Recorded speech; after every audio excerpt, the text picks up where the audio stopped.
Cree en mí, oh Dios, un corazón limpio y renueva un espíritu recto dentro de mí. Cree en mí, oh Dios, un corazón limpio y renueva un espíritu recto dentro de mí.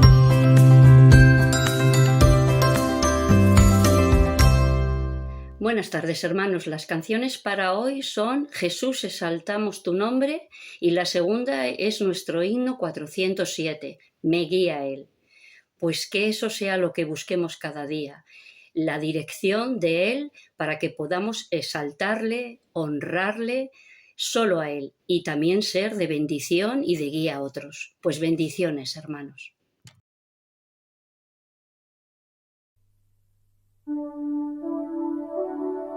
Pues nadie iguala tu gloria, oh Rey. Jesús, exaltamos tu nombre.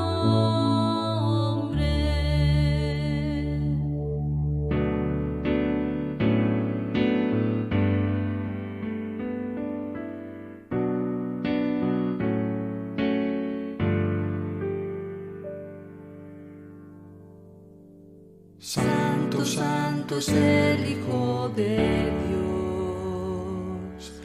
Él es Rey de todo esplendor, tan hermoso sin comparación. Digno, es digno. Santo el Verbo que se encarnó, Rey que padeció nuestro dolor, vino a rescatar al pecador. Digno, es digno, la gloria y honra, alabanza y poder sean a ti, sean a ti, pues nadie iguala tu gloria, oh Rey. Jesús, exaltamos tu nombre.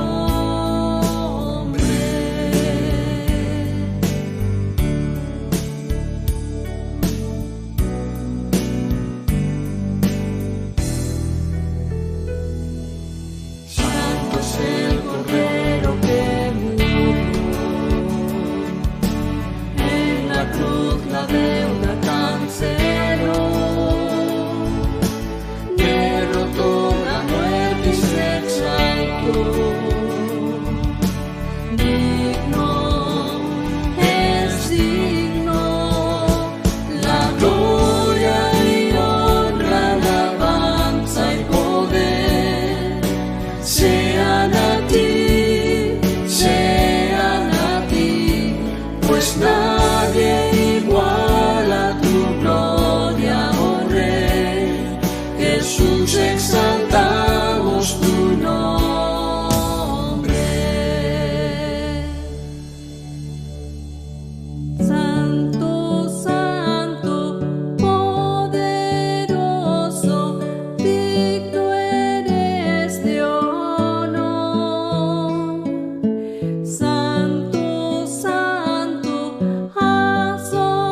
Buenas tardes, hermanos, Arras Albión. Esperando que estemos bien en esta tarde, después de la alabanza al Señor y justo antes de iniciar la oración de hoy jueves, vamos a continuar explorando las Escrituras.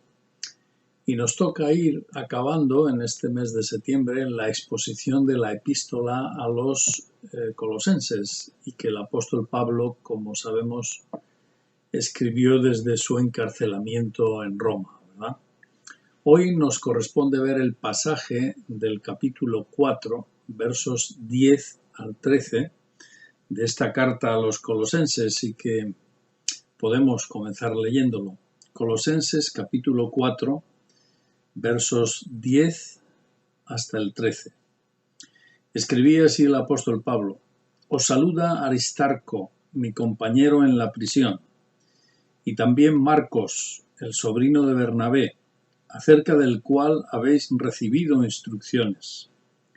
Si va a visitaros, recibidlo. También os saluda Jesús, el que es llamado Justo. Estos son los únicos judíos conversos que me ayudan en el reino de Dios y han sido para mí un consuelo. Verso 12. Os saluda Epafras, el cual es uno de vosotros, siervo de Cristo. Él siempre ruega encarecidamente por vosotros en sus oraciones, para que estéis firmes, perfectos y completos en todo lo que Dios quiere.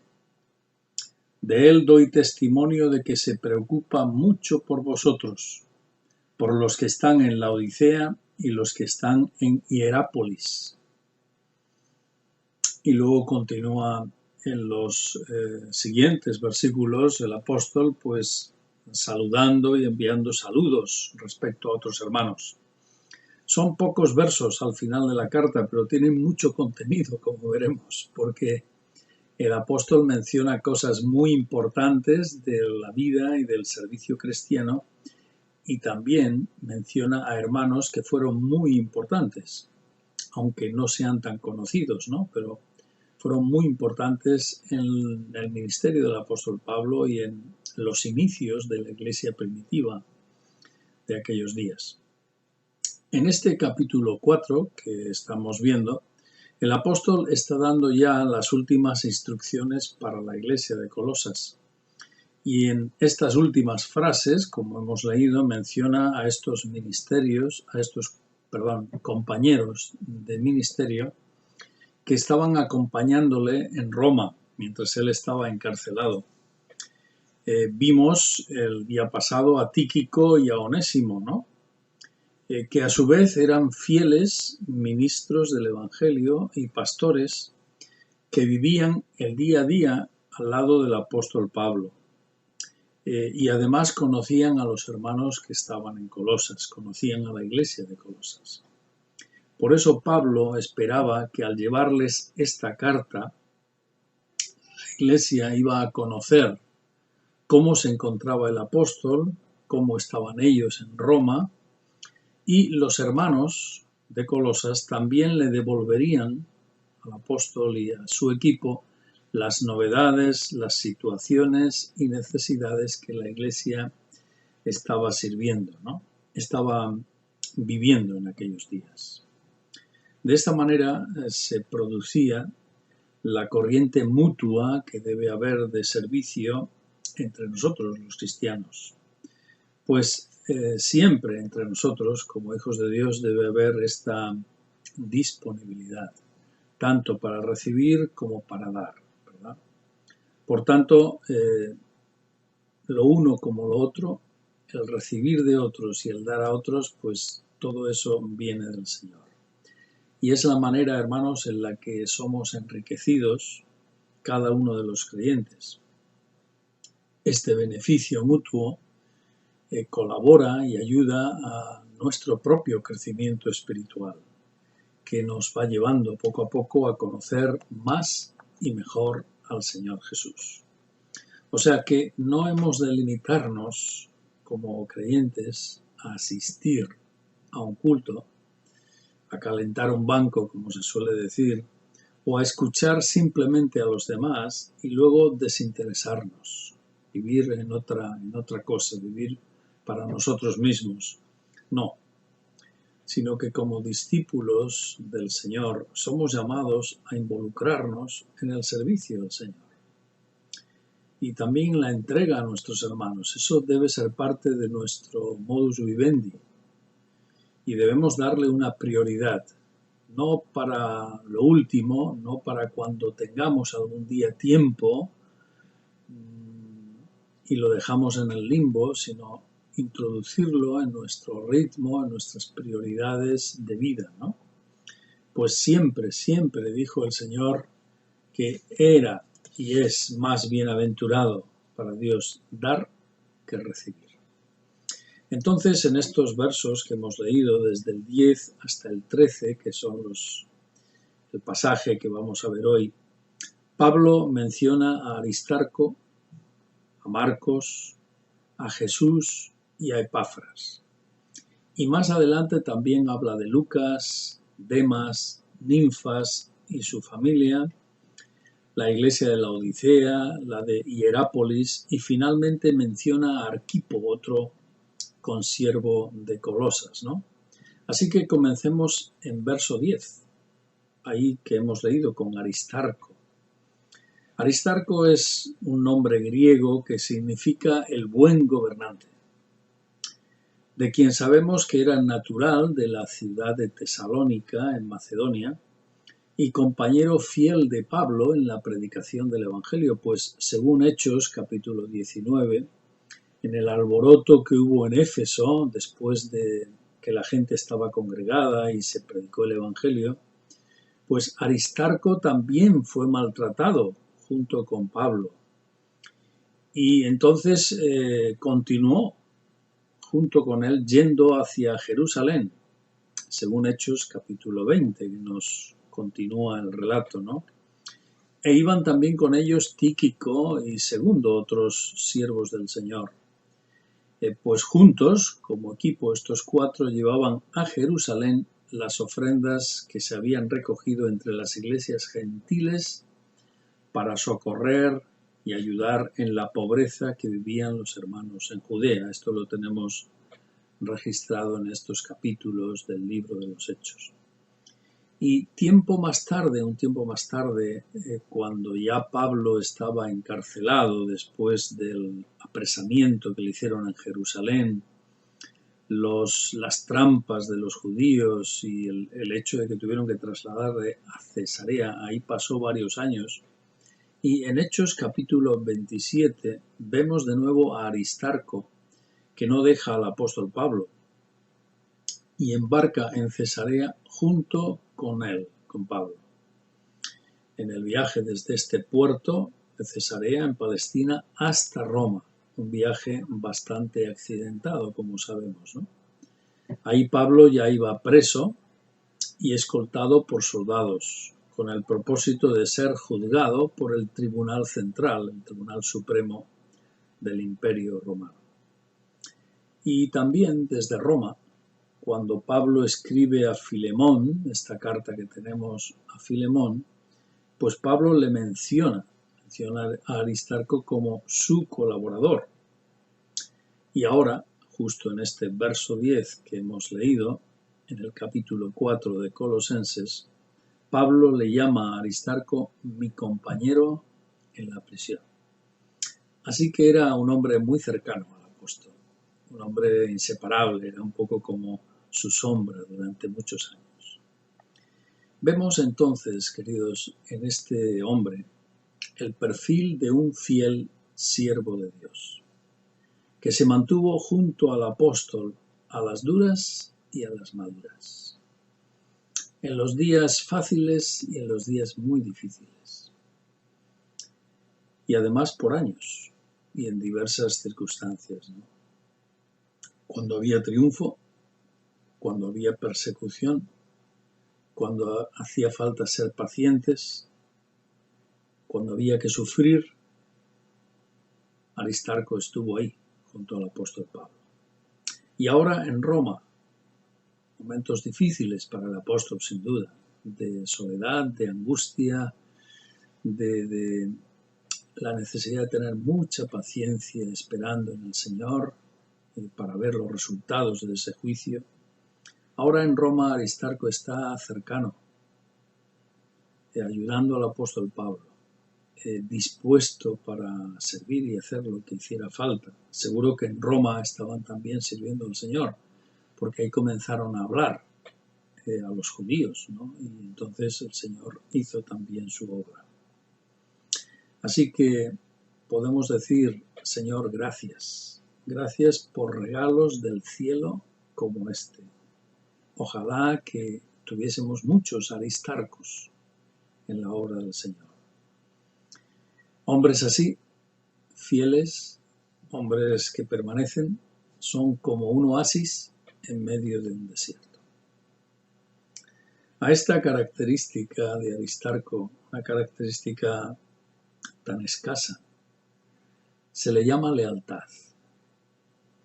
Esos hermanos y hermanas que no se escabullen, que no se esconden, que no ceden ante los peligros ni ante las dificultades, sino que permanecen fielmente en su iglesia, permanecen fieles en el ministerio, no andan con miedos constantes hacia los demás o hacia lo que dirán de ellos, permanecen junto a sus pastores, como era el caso de Aristarco, en especial en los momentos difíciles de acoso y de sufrimiento.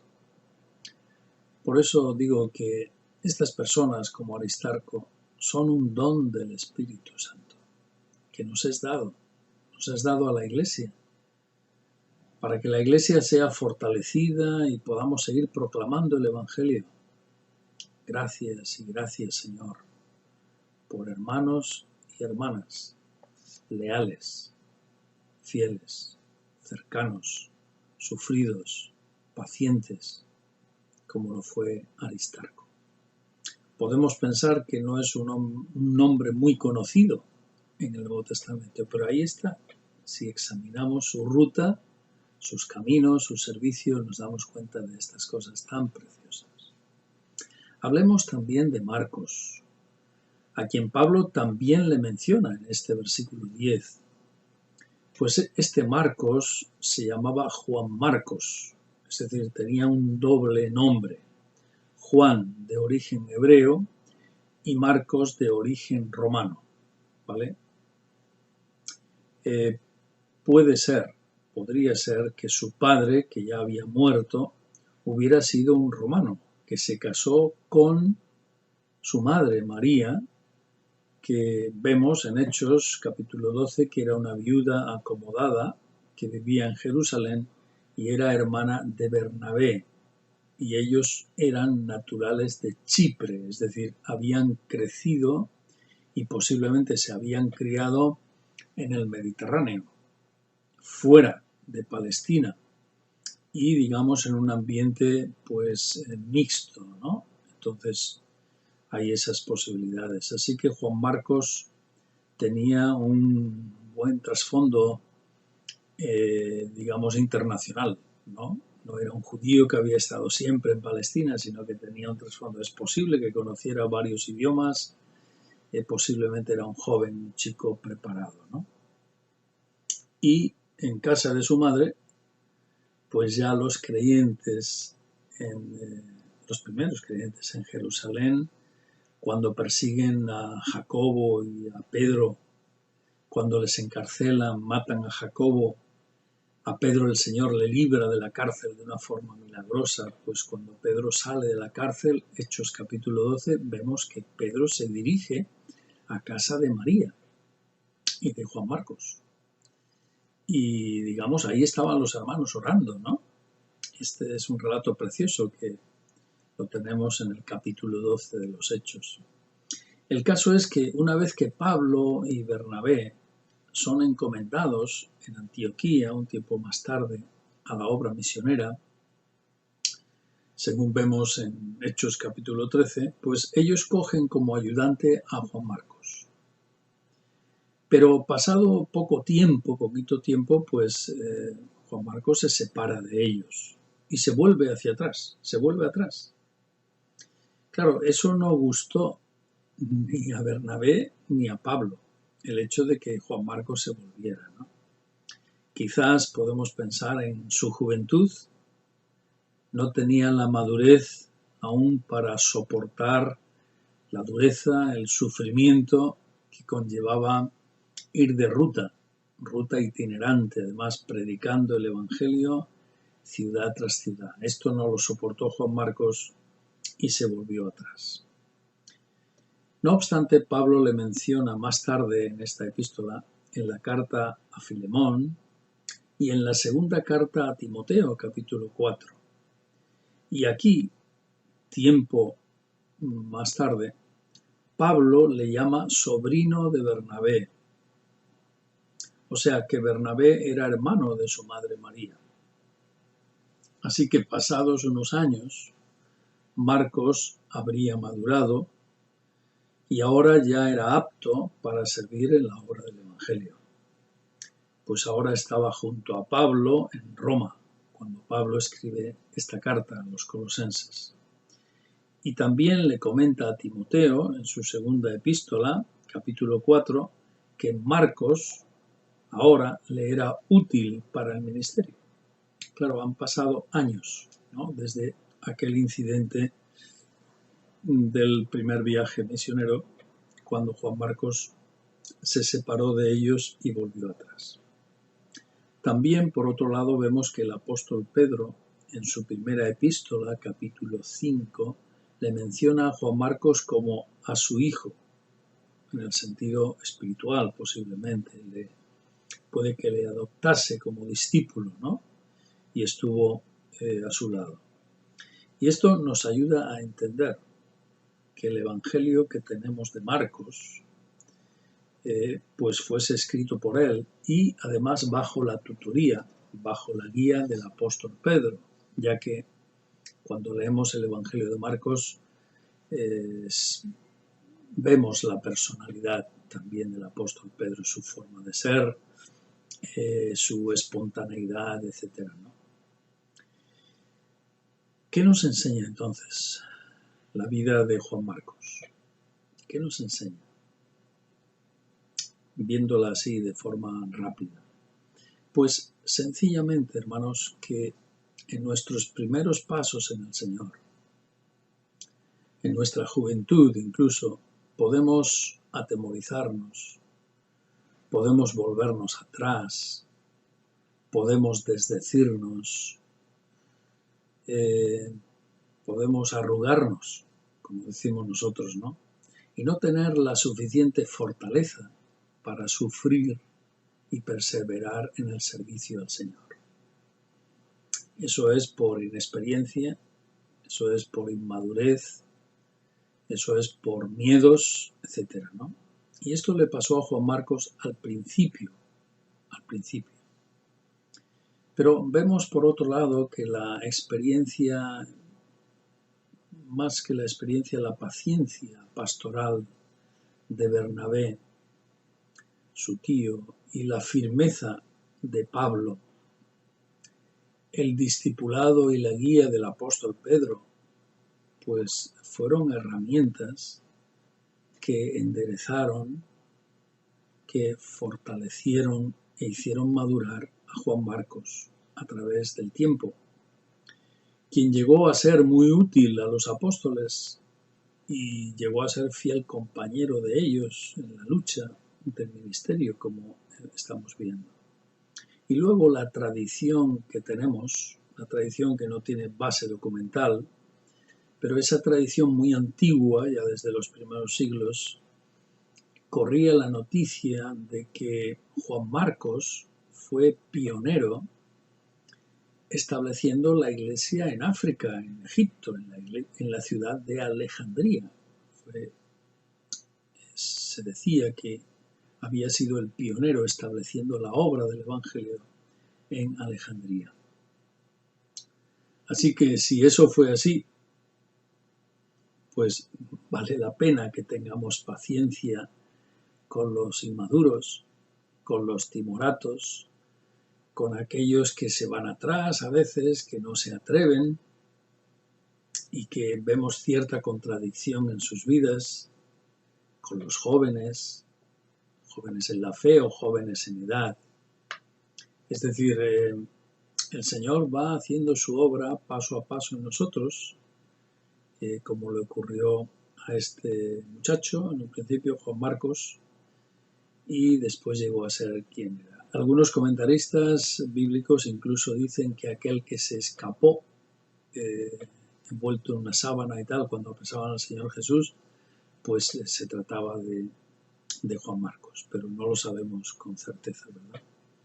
Además, hoy sabemos que el Evangelio de Marcos fue el primer evangelio escrito y que circulaba por las iglesias ya desde los años 50, entre los años 40 y 50. Ahí está datado el Evangelio de Marcos, ¿no? Los especialistas lo sitúan en esta época, cuando aún ninguno de los evangelios circulaba todavía y los apóstoles, por supuesto, vivían, ¿no? Así que es posible que durante el tiempo, fijémonos, durante el tiempo en que Juan Marcos se retiró de la obra misionera activa por temor, por falta de fortaleza, etc., es posible que en ese tiempo estuviese ya escribiendo bajo la guía de Pedro en Jerusalén, si él volvió a su casa, donde su madre en Jerusalén, pues que comenzase a relatar, a escribir la vida de Cristo bajo la guía de Pedro. Y que hoy disfrutamos de este evangelio como una de las joyas de entre los 4 evangelios, es una de las joyas preciosas que se nos ha quedado, ¿no? Por eso, queridos, colaborar con los siervos de Dios es una bendición. Siervos de Dios que el Señor levanta a nuestro lado. Y además siempre esa colaboración que hagamos pues va a tener mucho fruto y va a honrar al Señor y a su obra, ¿no? Que es lo que en este caso pudo hacer Juan Marcos escribiendo este evangelio que se difundió muy rápidamente. Hay indicios documentados de que el evangelio, los manuscritos, las copias de este evangelio de Marcos ya circulaban ampliamente entre los años 40 y 50. Estamos hablando de una época muy temprana. No hacía ni 20 años que el Señor Jesús había estado en la tierra con ellos, ¿no? Así que por encargo de Pedro, el impulsivo, pues seguramente Marcos estuvo escribiendo este evangelio. Y allá donde iban los apóstoles y sus equipos, pues llevarían copias manuscritas de este evangelio de la vida de Cristo. También Pablo dice a los hermanos de Colosas en este verso 10 que reciban a Juan Marcos. Recibidlo, dice concretamente en el verso 10. Y lo dice porque Marcos era un hombre que servía junto a ellos y que la iglesia en Colosas, aunque no le conociera a Juan Marcos, habían de recibirle como un siervo del Señor. Y de aquí aprendemos otra cosa importante también y que nos toca a nosotros, y es seguir haciendo lo mismo nosotros hoy. Enseñar en nuestro hogar y a los nuestros, queridos, la importancia y la bendición que supone abrir nuestra casa a los hermanos. Y en especial, muy en especial, a los que sirven verdaderamente al Señor. Por eso el hospedaje cristiano, no deberá ser una asignatura pendiente para ninguno de nuestros hogares. Debemos mirar de practicarlo cuando surge la ocasión, cuando hay la necesidad. Y no escondernos, no cerrar nuestra casa a las oportunidades que tenemos de recibir a otros. Porque la Escritura nos dice muchas veces, pero nos dice que algunos, haciendo esto, hospedaron a ángeles. Y esta es una bendición que será eterna y que nadie nos va a quitar. Así que tengámoslo en cuenta. Y en el verso 11, Pablo añade otro saludo y es el que les envía Jesús, llamado el Justo, como segundo nombre. Aquí había también, este hermano pues tenía doble nombre, igual que ocurría con Juan Marcos. Jesús, un nombre de trasfondo hebreo, como sabemos, y Justo, pues un nombre de trasfondo griego, ¿no? Comentando también el apóstol que tanto este como Marcos y Aristarco son los tres únicos paisanos y judíos convertidos que le están ayudando en el reino de Dios. Es interesante, ¿no? Que con ellos es con los que contaba el apóstol, ¿no?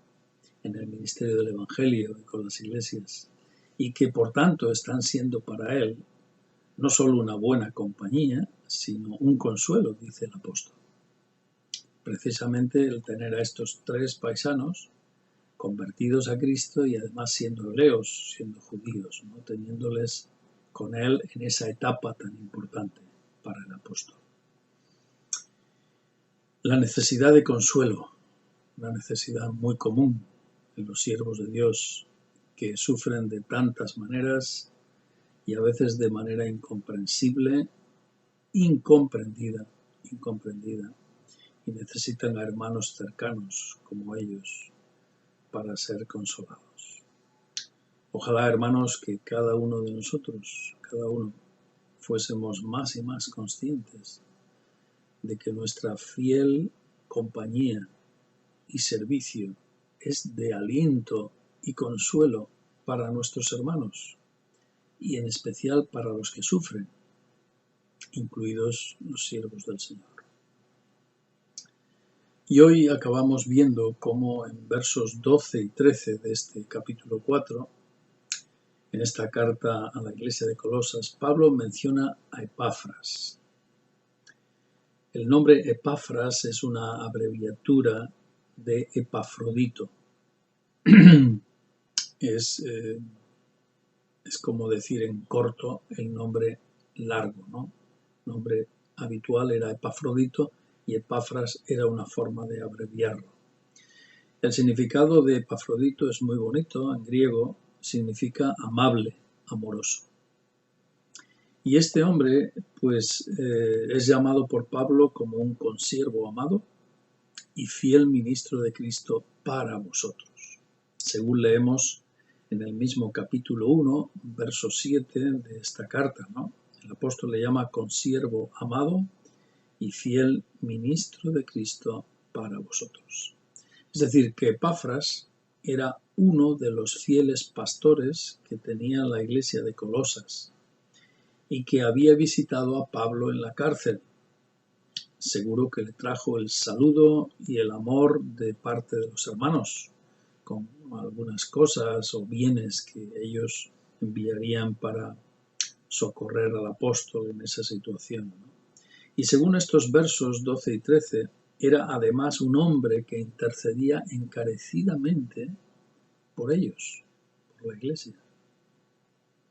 Oraba por ellos, se preocupaba pastoralmente por ellos, así como por los hermanos en Laodicea y en Hierápolis, porque Colosas, Laodicea y también Hierápolis eran ciudades muy cercanas, en un entorno cercano. Y, digamos, este hermano pues conocía a estas iglesias y evidentemente tenía carga pastoral por ellos y oraba mucho por ellos, ¿no? Estas ciudades están en la actual Turquía y además están muy cerca precisamente de donde hace muy poco hubo este gran terremoto en Turquía, ¿no? Ahí estaban estas ciudades, ¿no? En aquellos días. Bien, pues aún nos queda por ver los versos finales de este capítulo 4, y donde el apóstol sigue mencionando saludos y enviándolos también a los distintos hermanos. Pero seguiremos el próximo día, porque lo haríamos muy largo hoy, ¿verdad? Simplemente podemos, queridos, dar gracias a Dios por la excelente obra que el Espíritu Santo hace en nosotros, otorgando a los discípulos de Cristo en cada tiempo, en cada lugar, este corazón unánime para servirle como instrumentos suyos para la extensión y la consolidación del reino de Dios. Así que como conclusión, podríamos decir, si estamos viviendo para nosotros mismos, para asegurar nuestros propios intereses, nuestro día a día, vivimos solo para eso, que eso lo necesitamos, pero solo vivimos para eso, o anhelamos, queridos hermanos, anhelamos ser instrumentos del Señor, ahí donde estamos cada uno de nosotros, y que Él pueda usarte, pueda usarme, pueda usarnos a cada uno, porque si somos hijos de Dios, hemos recibido sus dones, su gracia, y Él nos quiere usar. Y pudiéramos ser, pues, como un Pablo, un Tíquico, un Onésimo, un Aristarco, un Juan Marcos, un Epafras. ¿Por qué no? Dios quiere glorificarse en cada uno de nosotros. Pero lo decides tú y lo decido yo. Así que la pelota está en nuestro campo, está en nuestro tejado. A ver qué hacemos con ella. Pero desde luego que abrir la palabra, examinarla y enfocarla de cerca nos reta y estimula nuestro corazón para que no nos quedemos igual, sino que reaccionemos delante del Señor. Por eso ahora, mientras oramos, consideremos esto, este foco que nos pone la palabra, y encomendemos nuestras intenciones, nuestros planes, nuestras expectativas, anhelos, decisiones, lo encomendemos ante el Señor, para que lo hagamos priorizando lo que debe ser prioritario delante de Dios. No todo es comida, no todo es bienestar, no todo es diversión, no todo es trabajo, no todo es tiempo libre, no todo es estar tranquilo y que nadie me moleste. No.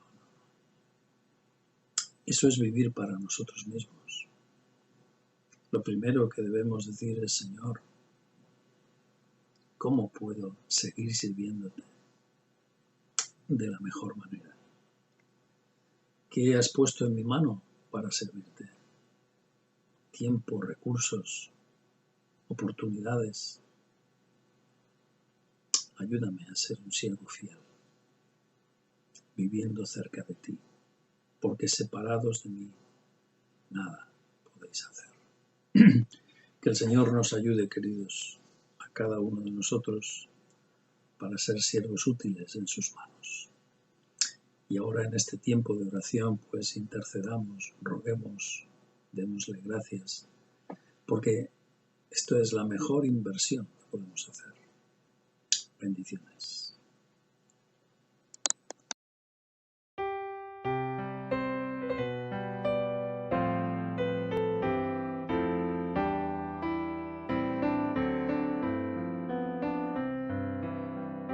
Me guía Él con cuanto amor, me guía siempre mi Señor. Al ver mi esfuerzo en serle fiel, con cuanto amor me guía Él. Me guía Él, me guía Él, con cuanto amor me guía Él. No abrigo dudas ni temor, pues me conduce el buen pastor. En el abismo del dolor, o en donde brille el sol mejor, en dulce paz o en lucha cruel, con gran bondad me guía Él. Me guía Él, con cuanto amor me guía Él. No abrigo dudas ni temor, pues me conduce el buen pastor. Tu mano quiero yo tomar, Jesús, y nunca desmayar. Mi senda junto a ti correr, pues me eres tú mi guía fiel. Me guía Él, con cuanto amor me guía Él. No abrigo dudas ni temor, pues me conduce el buen pastor.